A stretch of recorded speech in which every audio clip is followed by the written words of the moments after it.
Hi everyone, tonight on Business Live, market watchers predict Citi will sustain its good run next year, subject to prudent economic management.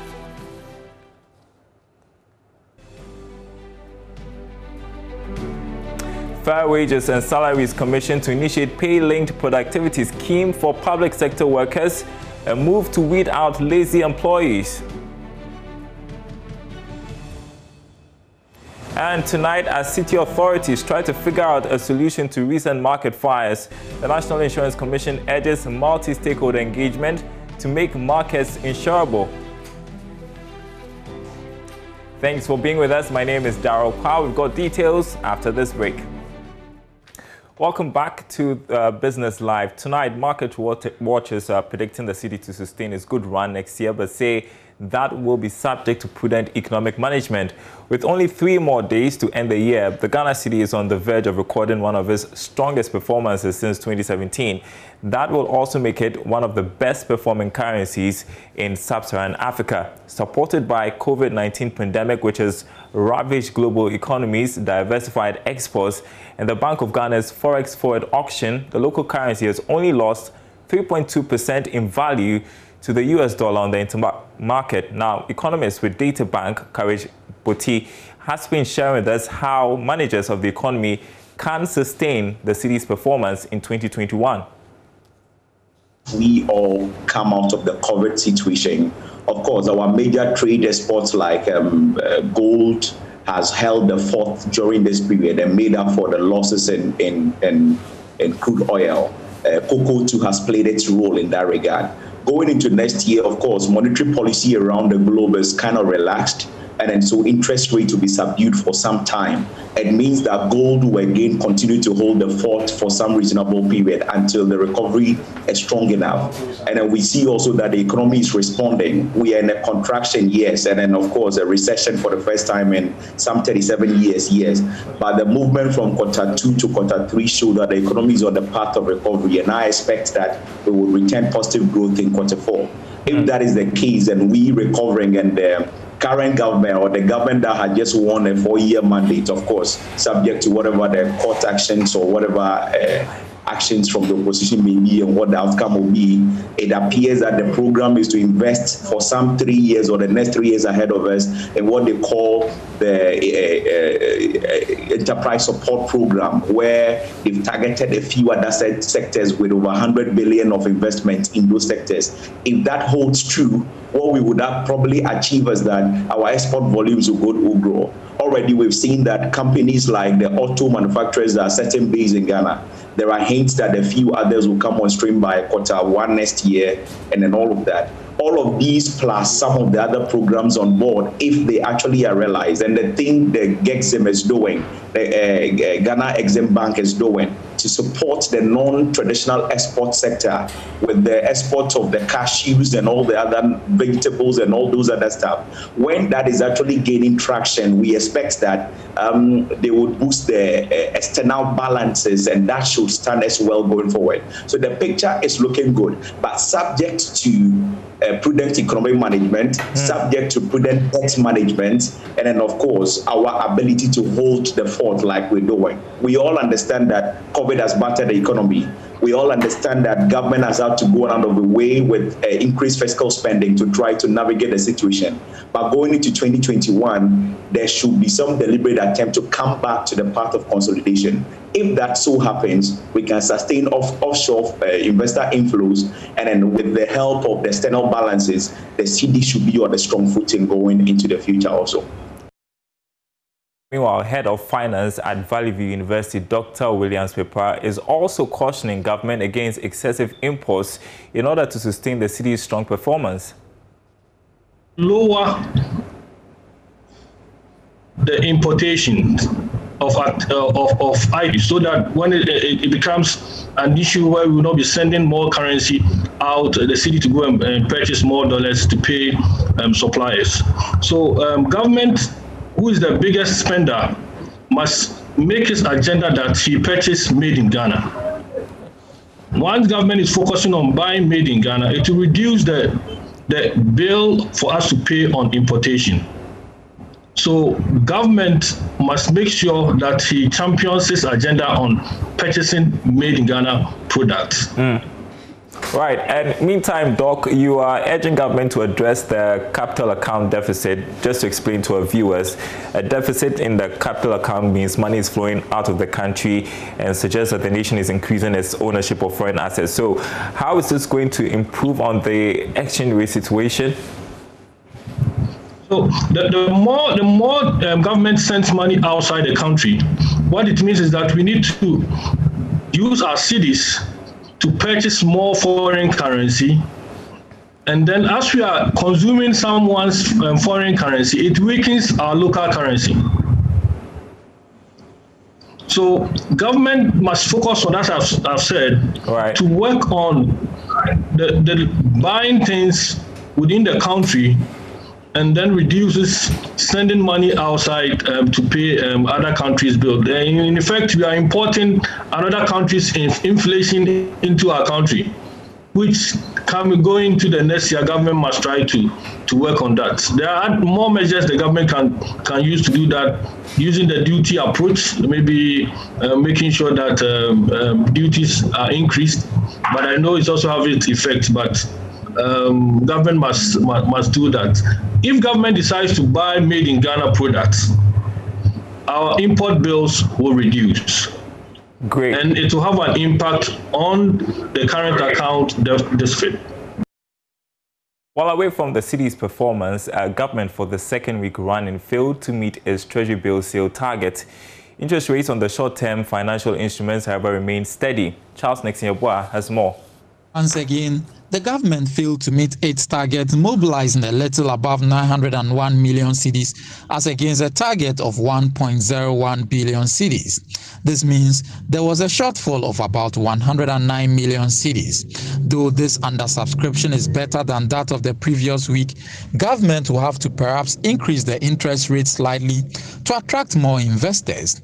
Investors appear to be more interested in the medium-term financial instrument as pricing is more attractive than short-term instruments. For the 3 months T-bill, government accepted all the bids, which were a little above 806 million cedis, whilst it accepted 96.3 million cedis for the 6-month bill. There was, however, no auctioning for the 1-year note. Analysts still believe banks and retail investors may be hoping to close the year well as they hold more cash balances on their books. Usually at this time of the year, many businesses want to record appreciable income, therefore refraining from engaging in business transactions that will take them into another financial year. With the last auctioning of the short-term securities expected to happen this Thursday, which apparently is the last day of the year, government will be hoping to meet its targets this time around. Meanwhile, interest rate on treasury bills has remained steady, hovering around 14.08%. Now, the Fair Wages and Salaries Commission will next year come up with a pay-linked productivity system for all public sector workers. This will help weed out lazy employees who are not living up to expectation. Now, among many other initiatives expected to be introduced next year, the Commission will introduce inducement allowances to public sector employees posted to deprived areas in the country. Our anchor is Public Affairs Manager of the Fair Wages and Salaries Commission. It's more than the work that has been done so far. We're supposed to be linking pay to productivity, ensuring that all institutions that draw their salary from the consolidated fund practice performance management, setting of targets and performance reviews and all that, and performance appraisals, results dropped, so that we should know that people are working. We are actually working for the salaries that we are paying. So that's a whole project that is coming. We are supposed to also be working on inducement allowances for people who have been posted to deprived areas, underserved and deprived areas, so that that will encourage more people. You hear of situations where doctors are posted to certain places and they refuse to go because they may be far from home. Fair Wages is supposed to come up with parameters for determining what areas constitute underserved or deprived areas, and we are not doing those alone. We are doing it with some reputable state organizations in the country. So there's a lot of work ahead of us, those and many other things. So how soon will pay be linked to productivity? We are yet to go through the piloting stages. This is something that must be taken seriously, because you want to make sure that you come up with a system that cuts across board. Well, now let's turn attention to our COVID-19 pandemic survival series, where we feature entrepreneurs who have been hit by the pandemic but managing to stay afloat. Well, tonight we'll be talking to the CEO of Purple Trends, Joyce Owusu, to learn more about how she's made it this year. We want to remind you first, though, of her story. Watch this clip. Fashionista, her passion, oh no, her curiosity led her to try her hands on making necklaces, bracelets and other accessories. I saw a beaded chalewote, or a flip-flop that had been decorated with beads. I saw it to be something very interesting, something nice, and I wanted to try my hands on. So I remember I bought the slippers and I got the beads, and then I designed it. I just had to critically look at what I saw the first time and try to see if I could replicate or emulate or do something similar or same as I had seen. Joyce didn't know how good she was at making the stuff she does until she started doing them. How she's able to do them, she has no idea. She'd make accessories for friends and family. Then she realized it could be good business. I hadn't even conceived the idea of getting it into a business. I thought I was just having fun. So I realized that anytime I wore one to work, people liked it. Then I was working with a firm. People liked it. They wanted to know where I bought it from, who made it, and all of that. So I told them I make it myself. People started to request for it. So I made them, took them to work, and that was how I started. I started with 50 Ghana cedis. My very first capital, the money I used to start the business was 50 Ghana cedis. And what I did was that anytime I sold, I added I added a profit back to whatever amount I had to buy the raw materials. And that's how it's been so far. With that amount, Purple Trends GH got to his feet. All that while in school. For the past 2 years, she has had to juggle between school and her passion. Trust me, it's been wahala. But God's grace has been enough. There were days I only slept for just 2 hours and 3 hours, yes. Joyce has done amazing work for projects such as the MTN Hitmaker Seasons 4 and 5 and Miss Ghana 2015. All that hard work has paid off. Really paid off, as you can see. She won an award that year. Well, that story was shot 4 years ago. And it's great to catch up with Joyce Owusu one more time, who is CEO of Purple Trends. Good evening to you, Joyce. Hope you're having the best of the season, and happy holidays. Good evening, Daryl. Happy holidays. Oh, great. It's been good so far. All right. If you're watching the marketplace, I promise you that we're going to have her right back on the program. And so she is here. Hopefully you can hear her, and very soon we'll see her. And so I want to begin from the point about, they always say that there are 3 things that are of necessity to us humankind: food, clothing, and shelter. So is that supposed to say the fashion industry was not hit as other businesses during the period of the pandemic, because people have to dress anyway?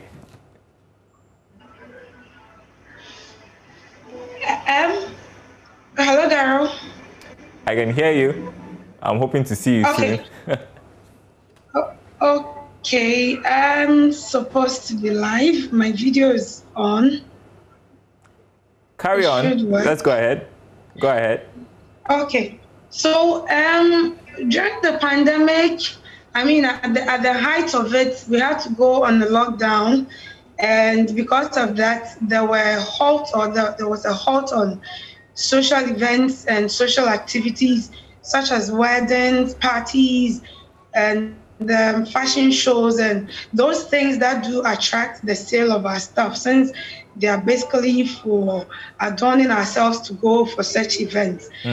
The pandemic really, I would say, has hit the industry. Some weddings or some events were cancelled, and even though people had made payments and they had to cancel, or some of them had to run them at a very smaller number, having to follow the COVID protocols. It's affected us because some of them had to come back for their monies.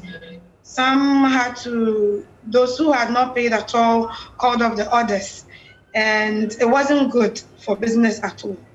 I can imagine. So there was a lockdown. People were not going out so much. The parties and the events, of course, some hospitality sectors or some businesses in the hospitality industry had to close down because of that. So that makes a lot more sense. So then what was your game plan to survive the impact of the pandemic?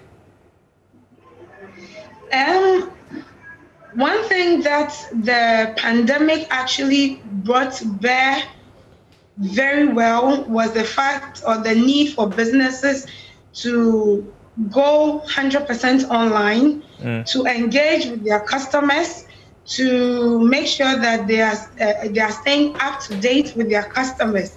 So for Purple Trends, for instance, even though we were not selling, there were no events, occasionally I would post something on my pages. I would update my followers and my customers on the number of people that have been affected or infected so far by the virus. I share what was being shared from the Ministry of Health. I was sharing past videos of some past works and events, pictures and all of that, to make them know that even though we were in such times, we were still there. And I mean, wanted them to have us in mind. So then when the lockdown is eventually over, I mean, they will still come back to us. So it was one of the things that I did. So talking of social media, WhatsApp was one. WhatsApp was number one. Instagram was super. Facebook was amazing. Twitter too was on point. As I've synced my Instagram and my Facebook and Twitter account. So whatever I post on Instagram automatically goes onto my Twitter and then also onto my Facebook. And great. Occasionally, there were some customers, very loyal customers too, that I could call to check up, and it's really helped. It's gone a long way. Yeah, and it's interesting. Well, yeah, very interesting. The number of businesses that have had to go online during this period of the pandemic, and it's certainly the way to go in future. Lots more people are going to be doing shopping online, and that leads me to the next point, because even though you've gone online, you open a shop because some more people are still used to the traditional way of shopping. Tell us about that. So a lot of people are kind of comfortable buying from you in person. They know that I walk to your shop, I pick the item from here. So if I have any challenges, I should be able to walk to you in your shop or wherever you are. Yeah, to be able to talk to you or let you work on it for me. And then also a lot of online buyers or consumers, I have come to realize have trust issues based on past experiences with certain businesses, whereby they pay for a certain product or service and they never get served or delivered to. So a lot of customers are quite comfortable coming to you in person to pick up or to pay or make the purchase and take the product away. And I may just be one of those people who has trust issues and will never get used to shopping online. And so tell me what your expectations are for the new year, what possible challenges you think may come up, and what would you tell your colleague entrepreneurs to be on the lookout for in 2021? So one thing I've noticed even now is that because a lot of the suppliers are getting their supplies by air, it's made the cost of raw materials quite expensive. It has, and then also, for instance, with Nigeria, we get some of our materials from Nigeria, and Nigeria has closed their borders for quite a number of months now. So with the little that some are able to smuggle into the country, it in a way also affected the pricing, which has eventually affected the total cost of the finished product that we also make.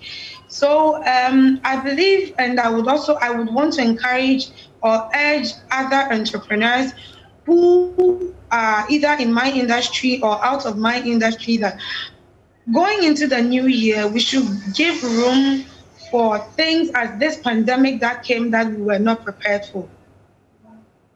I know that a lot of startups are going to collapse after this whole thing is over. Some are not doing well, even as of now. And so I would urge that we should give room for the unforeseen things that, I'm sure a lot of people did not predict that COVID will come up and the whole of 2020 will start from January to March and boom, we see December. So one, we should make room for unforeseen circumstances. Two, once we work and at least we're able to make some proceeds, we should be able to save also for the same unforeseen moments and times. Because the time will come where you may not be making sales and profits. And what you've been able to save or whichever investment you've been able to make will be the one to hold you to whenever God knows how long. Right. That's great perspective you've shared with us this evening. And I mean, it's sad to know that some startups are going to collapse, but it's also inspiring to know that people like you are still holding the fort and keeping your businesses afloat. And so thanks for speaking with us tonight, Joyce Owusu. I just may pass through your shop to get, is there a fascinator you have on your hair? I may just pass through and then purchase that. But that was Joyce Owusu giving us an insight into how her business is faring during this period of the pandemic. Let's bring you other news tonight on Business Live. The Volta River Authority is confident of sustainable dividend payment to government in the next 2 years. This follows successful operations in the past 4 years, which have led to a reduction in the company's debt and cost of production. Chief Executive of the VRA, Emmanuel Inchidakwa, told Joy Business it is the desire of management to return to its old ways of declaring dividend to government at the end of every operational year. It's on our net profit, okay. But it's still work in progress. We haven't really come to an understanding on dividends. The Minister for Finance desires it. SIGA desires it. We have a different view. We think that we should allow ourselves 1 or 2 years to be able to have sustainable profits. But you don't just want to pay dividend this year, the next year you don't pay. So let's have sustainable operations, sustainable financial outcomes over a number of years. And when we are sure that all the difficulties with the sector finances have been resolved, then we can hold us responsible. So if you make a profit, we pay dividends. That's what every shareholder wants, and we fairly understand that. And you also mentioned the Ghana VRA Beyond Aid, and I was thinking... The VRA Beyond Aid is a mantra. You know, when we put together a financial recovery plan, you know, at that time we were making losses of 1.3 billion. 2016, we made a loss of 1.3 billion. So we asked ourselves, how do we get out of this hole? How do you get out of a hole of 1.3 billion loss in a year?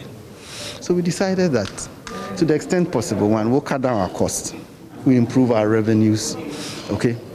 So we started a program to do that. Of course, we wanted to improve our operations as well, because our thermal operations, that's the highest cost parameter in our let me put it back again. Thermal operations is a significant part of our costs, put it that way. So we put together all sorts of measures to be able to do that. And our mantra and our determination was not to go back to the government of Ghana and say that, give us subsidies. Now, the National Insurance Commission is calling for multi-stakeholder engagement to make local markets in the capital insurable. The recent incidents of market fires have been a cause of concern. Now, according to the Deputy Commissioner of Insurance, Michael Kofiando, there's a need for insurance companies, the Accra Metropolitan Assembly, and the Ministry of Local Government to collaborate to decongest local markets. The insurers are shying away from insuring the market and other places. Sometimes some of the markets are too risky for the insurance company. Sometimes fire is a matter of course, you know it will happen. So it has to be a multi-stakeholder approach. The insurance industry, the metropolitan assemblies, the Ministry of Local Government, we all have to come together and decongest the market and make sure that we sanitize the electrical connections in the market and educate the market women so that we can make the place insurable. Insurance doesn't insure certainties, they insure uncertainties. So when you are sure that this place will burn down every year, of course that wouldn't be attractive for the insurance company. So the insurance companies are not intentionally running away from those places. I think we all need to come together to improve the situations in our market so that the insurers can cover them. There are new regulatory powers to enhance our work. There are other insurances to protect innocent third parties. There are provisions to, the whole world is going digital, as I said in my address. There are provisions in there to make it possible for us to digitize some of our services and the insurance service delivery. And there's provisions for sandboxes to allow innovation, to promote and allow innovation to let the industry grow.